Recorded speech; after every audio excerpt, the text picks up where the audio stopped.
Olá, eu sou a Dani. Eu sou o Fernando, nós somos da equipe de intercessão Nossa Senhora dos Aflitos daqui de Jaú. Estamos aqui hoje para dar início à nossa primeira noite de formação do ano de 2022. Rezemos todos juntos a oração do Padre Cafarel. Deus nosso Pai, puseste no fundo do coração do vosso servo, Henri Cafarel, um impulso de amor que o ligava sem reservas ao vosso Filho e o inspirava a falar dele. Profeta para o nosso tempo, ele mostrou a dignidade e a beleza da vocação de cada um, conforme a palavra de Jesus dirigida a todos: vem e segue-me. Ele tornou os esposos entusiastas da grandeza do sacramento do matrimônio, que significa o mistério de unidade e de amor fecundo entre Cristo e a Igreja. Mostrou que sacerdotes e casais são chamados a viver a vocação para o amor. Orientou as viúvas, o amor mais forte que a morte. Levado pelo Espírito, conduziu muitos fiéis pelo caminho da oração, arrebatado por um fogo devorador, era habitado por vós, Senhor. Deus nosso Pai, pela intercessão de Nossa Senhora, pedimos que apreceis o dia em que a Igreja há de proclamar a santidade de sua vida, para que todos encontrem a alegria de seguir vosso Filho, cada um segundo sua vocação no Espírito. Amém.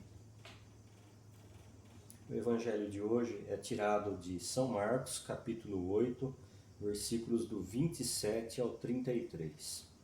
O Senhor esteja conosco. Ele está no meio de nós. Evangelho de Jesus Cristo segundo São Marcos. Glória a vós, Senhor. Naquele tempo, Jesus partiu com seus discípulos para os povoados de Cesareia de Filipe. No caminho, perguntou aos discípulos: quem dizem os homens que eu sou? Eles responderam: alguns dizem que és João Batista, outros que é Elias, outros ainda que és um dos profetas. Então ele perguntou: e vós, quem dizeis que eu sou? Pedro respondeu: tu és o Messias.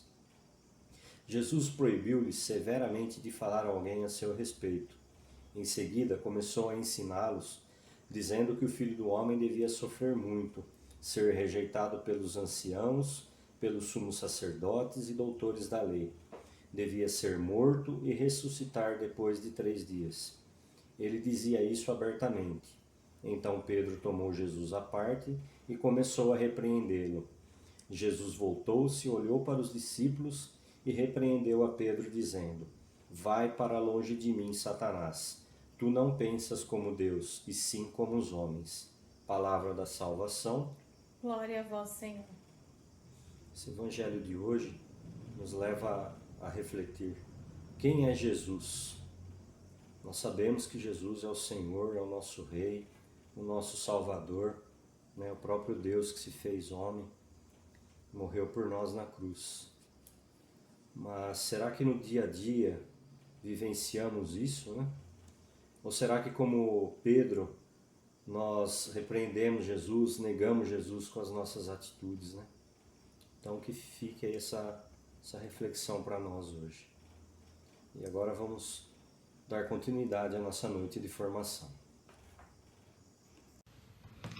Queridos casais equipistas, estou passando aqui para falar um pouquinho com vocês sobre a encíclica social Fratelli Tutti. O Papa Francisco, que, movido pelo Espírito Santo, na própria cidade de Assis, na Itália, ele apresentou um novo caminho para a fraternidade cristã. Essa encíclica ela pretende responder as seguintes questões: quais são os ideais, mas também os caminhos concretos para aqueles que querem construir um mundo mais justo e fraterno nas suas relações cotidianas? É um dos questionamentos, né? Também na vida social, na política e também nas instituições. O documento tratado pelo próprio Papa Francisco, como encíclica social, tem como pano de fundo a vivência de São Francisco de Assis, também alguns pontos que Francisco de Assis vivia com seus irmãos de comunidade, para incentivar o quê? A vivência dos valores do Evangelho. Então, também tendo como pano de fundo a pandemia da Covid-19, que o próprio Papa Francisco, ele revelou que rompeu de forma inesperada quando ele estava escrevendo esta carta, a Fratelli Tutti, que quer mostrar que ninguém se salva sozinho e que chegou realmente o momento de sonhar como uma única humanidade, na qual somos todos irmãos. Então, a encíclica, ela é composta por 8 capítulos, que eu vou falar um pouquinho para vocês, de modo rápido, para vocês entenderem um pouquinho, para que a gente possa ver um pouquinho sobre essa encíclica, os pontos relevantes, aquilo que é apresentado para nós, tá bom? Então, vamos lá. O primeiro capítulo nos fala as sombras de um mundo fechado. Bom, o capítulo inicial, ele trata das distorções que alguns dos conceitos mais importantes para uma convivência saudável entre todos possa estabelecer e permanecer. O quê? A democracia, a justiça, o egoísmo e a falta de interesse pelo bem comum. Qual é a prevalência aqui nesse primeiro capítulo? Ele vai falar também da cultura do descarte, o desemprego, o racismo, a pobreza, a desigualdade social, o que mais? Deixa eu ver aqui. E também o tráfico de pessoas, as mulheres também que são forçadas a abortar, o tráfico de órgãos. Esses são problemas globais, nos relata o Papa, que requerem ações globais, que sejam de interesse de todos. Então, esse primeiro capítulo, as sombras do mundo fechado.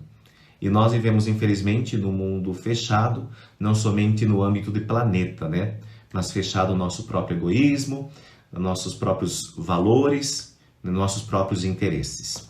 Bom, o capítulo 2 nos apresenta o quê? Um estranho caminho. Neste capítulo, o Papa denuncia uma sociedade doente,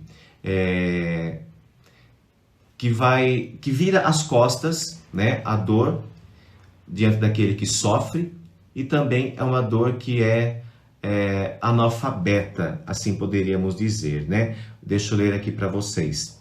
Uma sociedade doente que vira as costas à dor e é analfabeta. Por quê? Que não tem o cuidado com os mais frágeis e vulneráveis. O documento afirma que somos todos chamados a estar próximos um dos outros, superando preconceitos e interesses pessoais. O amor constrói pontes e somos feitos por amor, diz o Papa Francisco. O terceiro capítulo, pensar e gerar um mundo aberto. O Papa Francisco também fala sobre o princípio da capacidade de amar, segundo uma dimensão universal, tá bom? Trazendo mais uma vez à tona a cultura do encontro e de uma igreja em saída. Francisco, o nosso querido Papa, ele exorta cada um de nós a sair de si mesmo para encontrar nos outros um acrescentamento de ser, abrindo-nos ao próximo segundo o dinamismo da caridade, que nos faz entender que para a comunhão universal precisamos viver essa comunhão, essa doação. Ainda nesse capítulo, o Papa destaca a fusão da educação dada pela família, bem como questões como direito à vida com dignidade. E ele enfoca que ninguém pode ser excluído, independentemente do local onde nasceu. É preciso pensar numa ética das relações internacionais, porque cada país, nos mostra o Papa, é também do estrangeiro e os bens do território não podem ser negados àqueles que têm necessidade e vêm de outro lugar. Então, desta forma, o direito natural à propriedade privada será, portanto, secundário. Por fim, o capítulo aborda a questão da dívida externa, embora se mantenha o princípio de que toda a dívida legitimamente contraída deve ser paga. Então, espera-se, no entanto, que isto não comprometa o crescimento e a subsistência dos países mais pobres. Dando continuidade ao 4º capítulo, um coração aberto ao mundo inteiro. Bom, o que fala este capítulo? Este capítulo é dedicado inteiramente ao tema das migrações. Os migrantes devem ser acolhidos, protegidos, promovidos e integrados. O Papa aponta algumas respostas, indispensáveis sobre essa questão, especialmente para aqueles que fogem de graves crises humanitárias. Bom, dando continuidade, o que quer incrementar e simplificar, também ele fala a questão de abrir corredores humanitários, oferecer alojamento, segurança e serviços essenciais, oferecer possibilidade de trabalho e formação, favorecer também a família, proteger os menores, garantir a liberdade religiosa. Acima de tudo, pede uma legislação global para as migrações que vá além de emergências individuais. Dando continuidade, o 5º capítulo, a política melhor. Neste capítulo, o Papa Francisco afirma que a melhor política é aquela que apresenta uma das formas mais preciosas da caridade, porque está a serviço do bem comum e conhece a importância do povo. Neste capítulo, ele vai falar também que este popularismo indicado por Papa Francisco, que se contrapõe ao populismo, que ignora a legitimidade da nação de povo, atraindo consensos a fim de instrumentalizar serviços do seu projeto pessoal. Também, neste tópico, neste capítulo, a proteção ao trabalho como uma dimensão indispensável da vida social, que visa assegurar o quê? Que cada um tenha a possibilidade de desenvolver as suas próprias capacidades. Aqui, a verdadeira estratégia contra a pobreza nos mostra que não visa simplesmente a conter os necessitados, mas promovê-los na perspectiva da solidariedade e da subsidiariedade. Segundo o Papa, é necessário eliminar definitivamente o tráfico de seres humanos, vergonha para a humanidade, e a fome, que é criminosa, porque a alimentação é um direito de todos. Então, o Santo Padre, ele espera que se possa passar de uma política para os pobres, para uma política com ou dos pobres. Então, uma política que seja não para os pobres, mas com os pobres e dos pobres. Inclusive, como um pedido de reforma da ONU, que deve promover a força da lei sobre a lei da força. Dando continuidade, o 6º capítulo vai falar do diálogo da amizade social. Citando o nosso poeta Vinícius de Moraes, a Fratelli Tutti conceitua a vida como arte do encontro, com todos, também com as periferias, a todas as periferias do mundo e com os povos originais, porque de todos se pode aprender alguma coisa. Ninguém é inútil, ninguém é supérfluo. O Papa faz um apelo ao milagre da amabilidade, uma atitude de ser recuperada, porque é uma estrela na escuridão e uma libertação da crueldade, da ansiedade que não nos deixa pensar nos outros, da urgência distraída que prevalece hoje em dia. Já o 7º capítulo, o penúltimo capítulo, fala de percursos de um mundo novo, de um novo encontro. O que nos diz? Fala sobre refletir sobre o valor refletir sobre o valor e a promoção da paz, é o convite deste capítulo sobre as guerras, no qual o Papa sublinha que a paz é proativa e visa formar uma sociedade baseada no serviço aos outros e na busca da reconciliação e do desenvolvimento mútuo. Ligado à paz está o quê? O perdão. Devemos amar todos sem exceção, mas amar um opressor significa ajudá-lo a mudar e não permitir que ele continue a oprimir o seu próximo. Perdão nos mostra que perdão não significa impunidade, mas justiça e memória, porque perdoar não significa esquecer, mas renunciar à força destrutiva do mal e da vingança. O Papa Francisco também pede para nunca esquecer horrores, perseguições e massacres que aconteceram por causa de etnias, né? Que devem ser recordados novamente para não cairmos de novo, né, nessa guerra. E falar em guerra, a guerra, segundo o Papa Francisco, é uma ameaça constante que representa a negação de todos os direitos, o fracasso da política e da humanidade. Daí ele vai continuar falando que temos de reafirmar fortemente nunca mais a guerra, sugere o Papa, que ainda pede que com o dinheiro do armamento deveria ser criado um fundo mundial para acabar de vez com a fome. Isso é uma triste realidade, né? Armamentos que custam milhões e milhões e bilhões, enquanto as pessoas que passam fome e morrem, né? E também, dando continuidade, vamos partir para o capítulo 8, tá? Ele fala assim, é o último capítulo, religiões ao serviço da fraternidade do mundo. Então, o que o Papa quer falar neste 8º e último capítulo, tá bom? O terrorismo não se deve à religião, mas a interpretações erradas de textos religiosos, bem como a política da fome, aliás, as políticas de fome, pobreza, injustiça e opressão. Um caminho de paz entre a religião é, portanto, possível. Por isso, é necessário garantir a liberdade religiosa, direito humano fundamental para todos nós.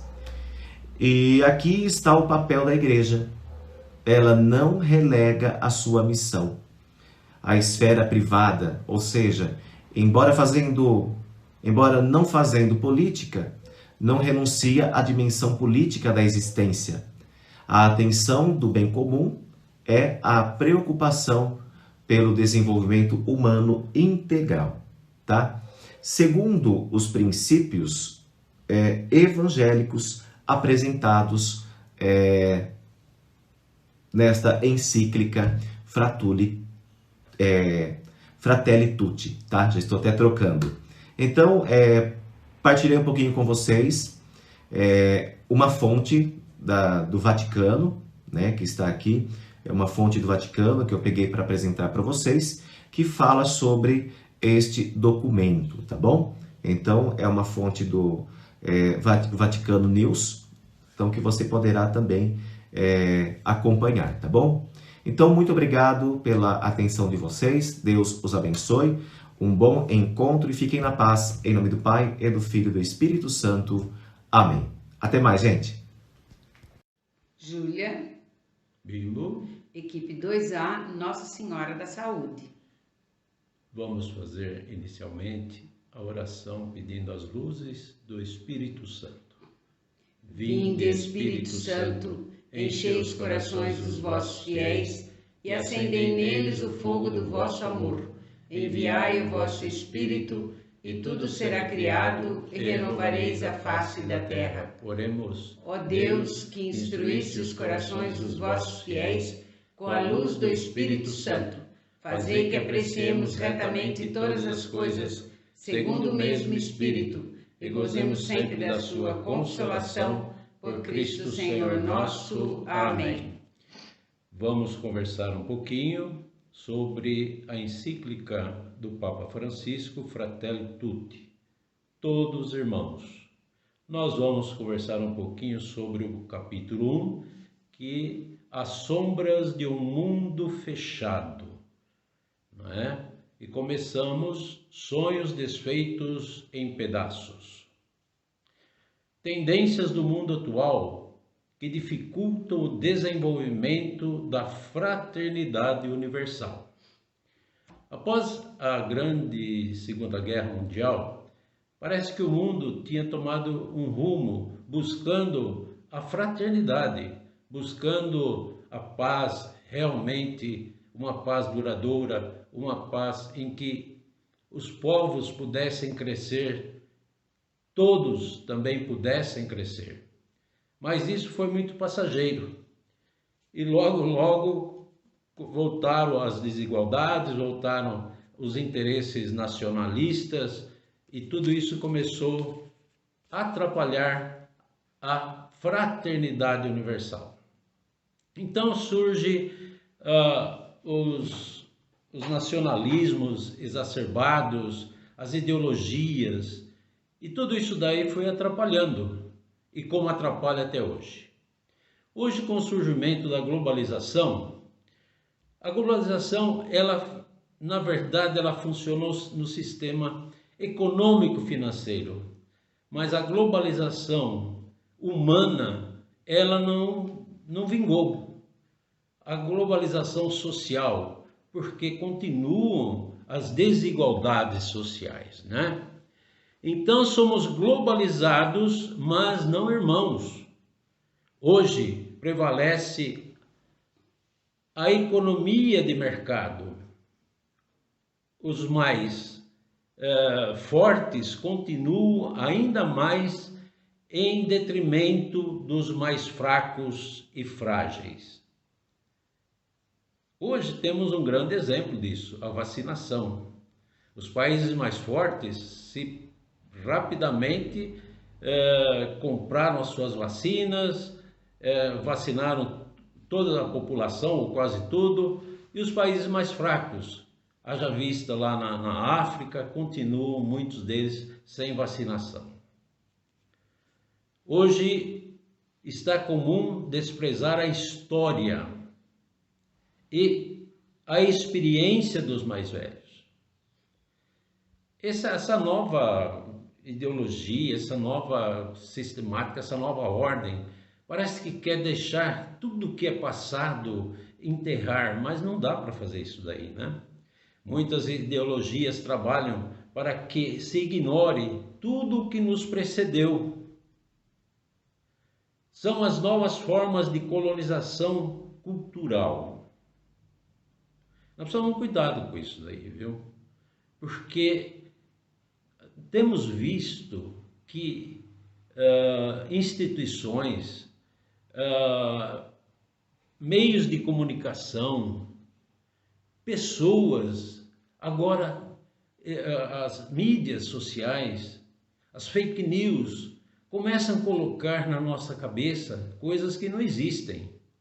E cada um sabe disso melhor do que eu.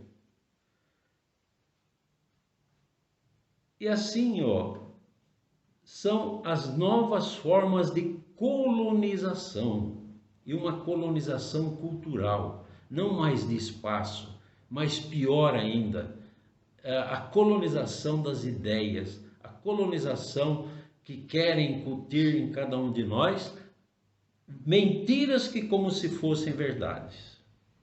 Hoje, o que significam as palavras como democracia, liberdade, justiça, unidade, não tem mais aquele sentido que tinha antigamente. Quando se falava em democracia, nossa, era uma coisa muito, muito interessante. Quando nós tivemos a ditadura, todo mundo ansiava para que voltasse a democracia, a liberdade, não é? E hoje parece que mudou tudo, não é? E também uma outra coisa que tem acontecido, as políticas já não são mais políticas públicas, políticas de Estado, passam a ser política de governo. Cada governo que entra quer montar a sua própria política e política de Estado, que é para todos, não? Haja vista, por exemplo, a educação. Cada governo que entra cria sua educação. Saiu, o outro que entra quer aplicar a sua educação, a sua forma de estudo. Não se cria mais uma política de Estado. Fica-se falando em política de governo. Sem um projeto para todos. Infelizmente, a melhor maneira de dominar e avançar é semear aquilo que é mentira. E uma mentira colocada várias vezes parece ser verdade, né? Não se vê mais o todo, e principalmente os pobres são esquecidos, tá? Então nós precisamos cuidar, muito cuidado. Cria-se um ambiente de todos contra todos. Um ambiente de interesse próprio e não mais um interesse do nós, pelo nós. E quando se pronuncia eu faço, não é nós fazemos, não é? Cuidar do mundo é cuidar de nós mesmos. Para isso precisamos tomar consciência que somos nós e não eu, que habitamos a casa comum, que é a terra. Às vezes, aqueles que defendem, né, o meio ambiente se tornam motivo até de chacota. Quem defende o meio ambiente? E também a gente percebe que há um descarte generalizado, não só de alimentos, mas um descarte dos pobres. A população de rua tem crescido, principalmente nas grandes cidades. Os deficientes também. E os idosos? Que falar dos idosos? E muitos deles são descartados pela própria família e passam a viver em outras casas, cuidados por outras pessoas. Há uma coisa interessante nisso. Quando nós descartamos os idosos e os colocamos em casas de repouso, em asilo, os mais jovens perdem a oportunidade de conviver com esses mais idosos, com os avós, enfim, e perdem o sentido da história. Um descarte quase comum é o abandono do idoso aos cuidados de outros, sem a companhia de familiares. Prejudica os jovens do contato com as suas raízes, com a sua história. Nós precisamos cuidado com isso, muito cuidado. Agora, também tem um descarte. A redução de custos do trabalho tem gerado desemprego. Embora a pandemia esteve aí, está aí, mas também muitas instituições aproveitaram para reduzir os seus quadros, para reduzir os seus custos, porque hoje nós temos uma economia voltada unicamente para o mercado. Não mais para a pessoa, mas para o mercado. As empresas, o funcionário é um número, um mero número. Não importa ele seja o homem ou a mulher, meros números. Um dia nós estávamos assistindo uma reportagem e um repórter parou diante de uma pessoa sentada na soleira de um estabelecimento fechado, e o repórter perguntou para ele: o senhor é um morador de rua? Ele disse: agora eu sou. Mas o senhor trabalhava? Sim, eu trabalhava, eu era garçom. E hoje sou um morador de rua. Na época da pandemia. Agora, veja bem, o descarte gera racismo também. Quem são os descartados? Os pobres, os negros, né? Então a gente se pergunta: houve progresso na humanidade? Qual o progresso da humanidade? Que raio de progresso é esse que não gera oportunidade para todos? Será que apenas alguns privilegiados são realmente dignos de aproveitar toda a riqueza do mundo? É impossível. Nós não acreditamos nisso. Enquanto uma meia dúzia estão com os capitais quase a trilhões, os outros todos estão aí mendigando, passando fome. E quando se pensa conquistar Marte e não sei mais quantos outros planetas, e o mundo? Se esses bilionários realmente investissem todos os seus bilhões, eles resolveriam todos os problemas do mundo, de fome, de trabalho, e dando dinheiro para os outros também. E por que não acontece isso? Então, houve um progresso econômico, e para alguns, mas em detrimento de todos os outros. Por isso, o mundo continua um tanto obscuro, escuro, porque diante de Deus não foi isso que ele imaginou. E não é isso que Deus imagina, porque Deus nos criou todos iguais, a imagem e semelhança dele. Pode ser o pior criminoso, ele é a imagem e semelhança de Deus. Pode ser o maior bilionário, ele é a imagem e semelhança de Deus. Pode ser o branco, o negro, o amarelo, o vermelho, nós somos imagem e semelhança de Deus, todos nós. Não há diferença para Deus. Aumentou a riqueza, sim, para alguns. E essa riqueza que Deus colocou para todos tem ficado na mão de meia dúzia de pessoas. Não é esse o mundo que Deus quer. No mundo atual, esmorecem os sentimentos de pertença à mesma humanidade. E o sonho de construirmos juntos a justiça e a paz parece uma utopia, outros tempos.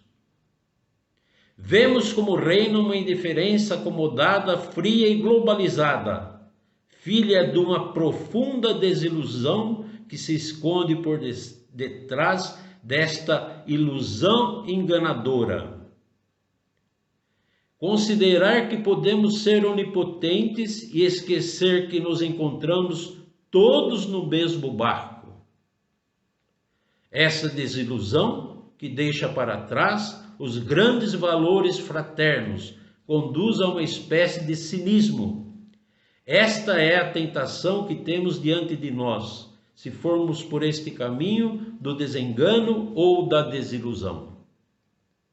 O isolamento e o fechamento em nós mesmos ou nos próprios interesses nunca serão o caminho para voltar a dar esperança e realizar uma renovação, mas é a proximidade, a cultura do encontro. O isolamento não, a proximidade sim. Cultura do confronto não, cultura do encontro sim. Como seria bom se, enquanto descobrimos novos planetas longínquos, também descobríssemos as necessidades do irmão e da irmã que orbitam ao nosso redor. Deus seja louvado. Paz, shalom. Nós somos da equipe Nossa Senhora da Saúde. Eu sou a Eliana. Claudecir. É a equipe 2A. Vamos falar com vocês, continuando sobre o Fratelli Tutti, como uma forma de fraternidade e amizade social, né? Um convite é um amor que ultrapassa barreiras, ultrapassa limites. É esse o convite do Papa Francisco. O primeiro tópico que nós vamos enfocar é as pandemias e os outros flagelos da história, né? Então, nós passamos aí pela Covid-19 e, no primeiro momento, dava essa impressão que todo mundo estava no mesmo barco e isso e aquilo, né? Mas a Covid-19 desmascara a vulnerabilidade de muita gente, né? Das pessoas de maneira geral. Aquelas pessoas que tinham uma segurança, que achavam que tinham uma segurança, viram que eram falsas seguranças, né? E a gente viu quão vulnerável a gente era, né? Então, dava-se aquela impressão que a gente estava viajando no mesmo barco, que existia uma pertença comum como irmãos. Mas a gente depois percebeu que isso era necessário. Então, quando nós começamos a perceber que o outro dependia do meu uso da máscara também, a saúde do outro, então começou a haver uma consciência nesse sentido.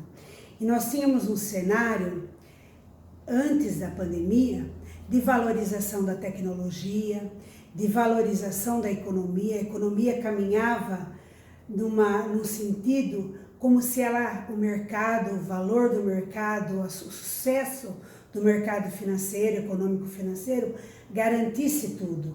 E, na verdade, existia a questão da desvalorização humana, né?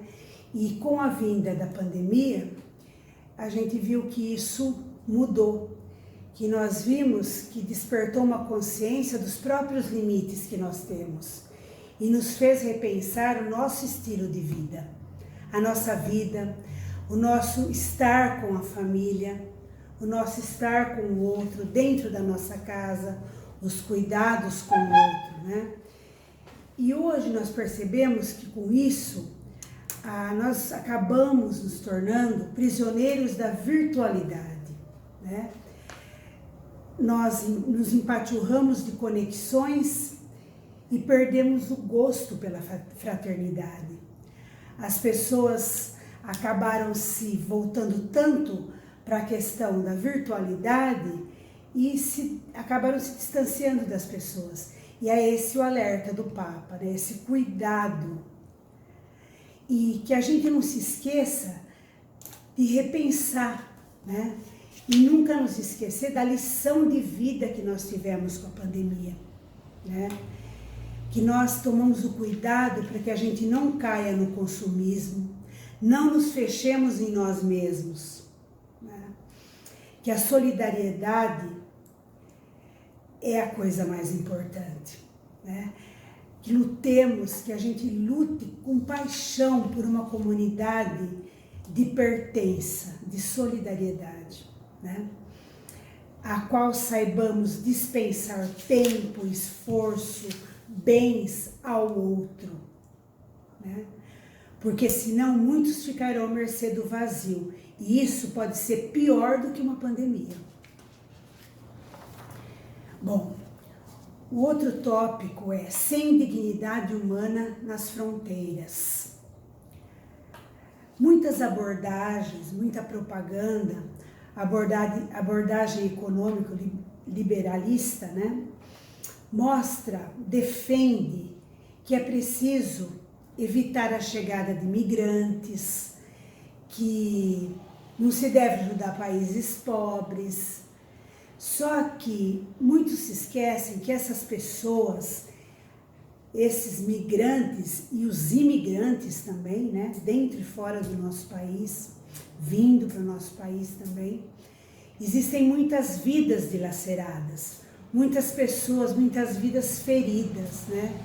As pessoas que migram enfrentam muitas vezes separação da família, deixam filhos, deixam a família no país de origem e vêm buscar algo melhor para depois, no sentido assim, com o objetivo muitas vezes depois de buscar a família, né? Muitas vezes isso é muito difícil.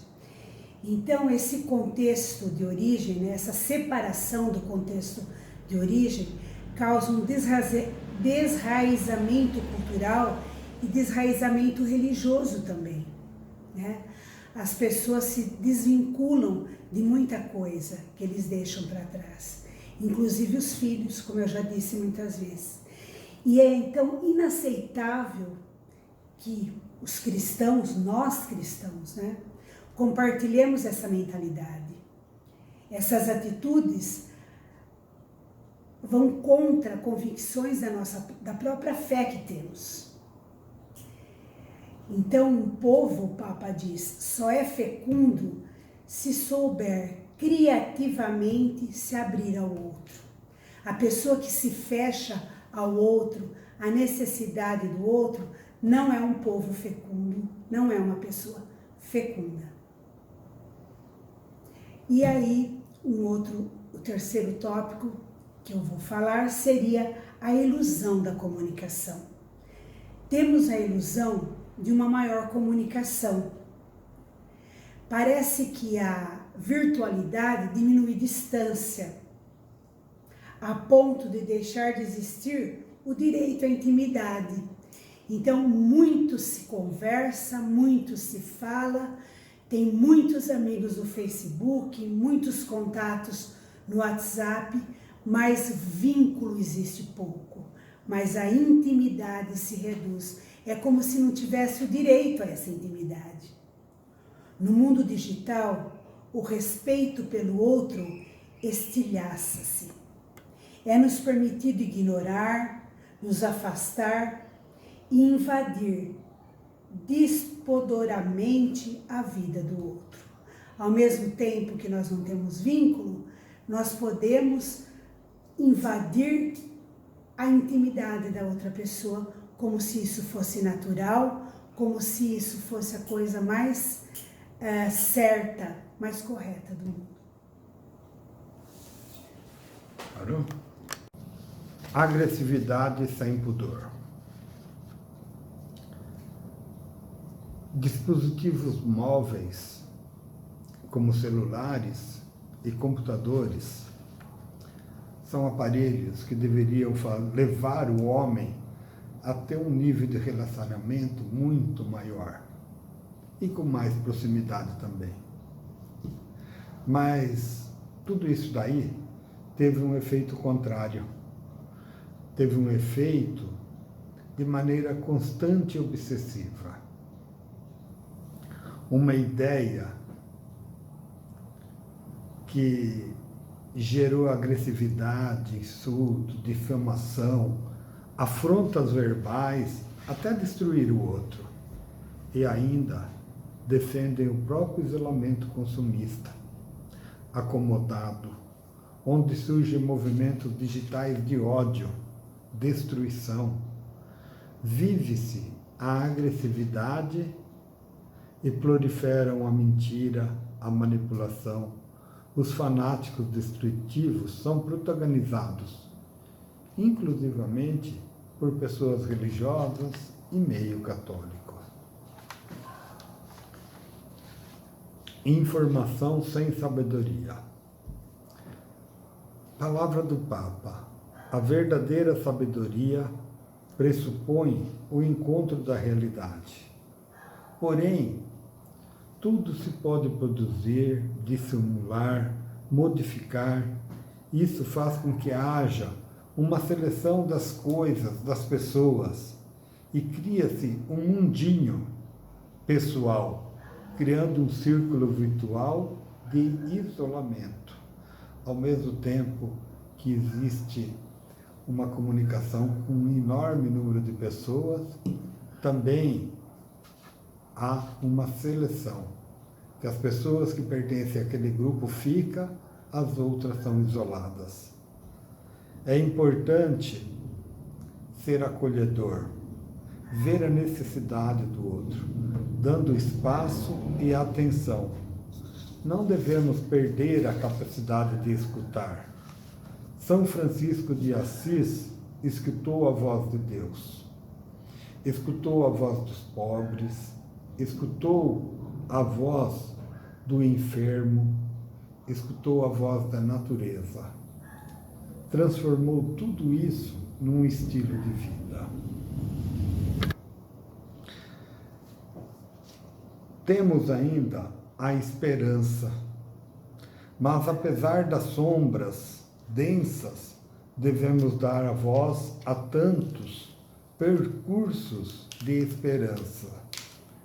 Deus continua a espalhar semente do bem na humanidade. O Santo Padre convida-nos à esperança. Há nos homens e nas mulheres anseio, aspiração de plenitude, de vida, de agarrar o que é grande, o que enche o coração e eleva o espírito para coisas mais elevadas, tais como a verdade, a bondade, a beleza, a justiça e o amor. A esperança é capaz de olhar mais para além da comunidade, das seguranças e compensações que nos fecham, para se abrir a grandes ideais. Nós fizemos um resumo, uma síntese, né, do que diz o Papa Francisco. Espero que tenha ficado claro, né, esse convite a um amor que ultrapassa barreiras. Muito obrigada. Olá, queridos casais. Estamos reunidos aqui para encerrarmos essa noite de formação. E para isso, nós queremos agradecer a participação do nosso grupo de intercessão de Jaú, Nossa Senhora dos Aflitos. Agradecemos também a participação das equipes 2A, 8B, 7C e 2B. E também do nosso querido conselheiro espiritual, Padre Anderson, pároco da Nossa Senhora de Fátima de Jaú. Também agradecemos o Paulinho Biasotto, da equipe técnica, que administra esse vídeo para que a gente possa assistir. E agora convidamos a todos para junto rezarmos o Magnífica. O poderoso fez em mim maravilhas, e santo é o seu nome. A minha alma engrandece o Senhor, exulta meu espírito em Deus, meu Salvador, porque olhou para a humildade de sua serva, doravante as gerações hão de chamar-me de bendita. O poderoso fez em mim maravilhas, e santo é o seu nome. Seu amor para sempre se estende sobre aqueles que o temem. Manifesta o poder do seu braço, dispersa os soberbos, derruba os poderosos de seus tronos e eleva os humildes. Sacia de bens os famintos, despede os ricos sem nada. Acolhe Israel, seu servidor, fiel ao seu amor, como havia prometido a nossos pais, em favor de Abraão e de seus filhos para sempre. Glória ao Pai, ao Filho e ao Espírito Santo, como era no princípio, agora e sempre. Amém. O poderoso fez em mim maravilhas, e santo é o seu nome. Nossa Senhora das Famílias, rogai por nós. Estivemos reunidos em nome do Pai, do Filho e do Espírito Santo. Amém.